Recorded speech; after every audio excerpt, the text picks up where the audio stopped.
Ah, le dual screen. C'est stylé, c'est pratique et la plupart des grands youtubeurs l'ont.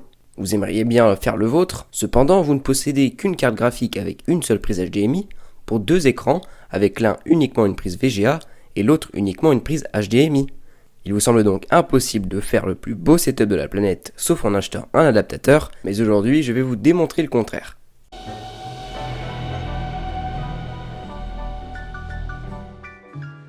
Bienvenue à vous sur Informatique, aujourd'hui je vous montre une méthode assez simple d'installer un double screen sans dépenser un sou. Premièrement, il vous faut une carte graphique dédiée. Oui, enfin, pas celle-ci. Sinon, la méthode n'est pas tout à fait la même. Et un processeur Intel ou AMD équipé d'un IGP, autrement dit une carte graphique intégrée au processeur. La majorité des processeurs Intel l'ont, mais attention aux processeurs AMD, une partie seulement de leur processeur possède une carte graphique intégrée.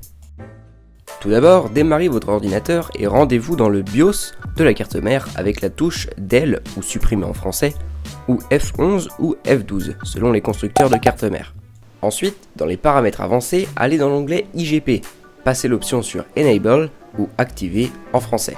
Puis il vous faudra dédier de la RAM à cette dernière. Faites attention à ce que l'écran principal soit affiché sur la carte graphique dédiée.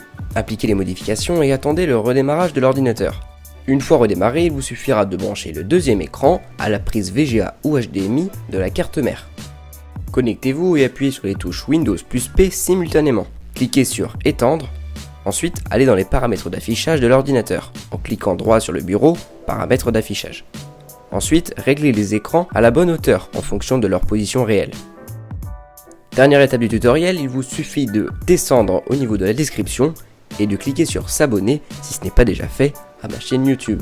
Voilà, ce tutoriel est terminé, j'espère qu'il vous a plu. Si c'est le cas, n'hésitez pas à vous abonner comme je viens de le dire. Et si vous avez des suggestions de vidéos, n'hésitez pas à les mettre dans les commentaires, ce sera super cool. Parce que c'est pas que je manque un peu d'idées, mais un petit peu quand même. Allez, bye tout le monde.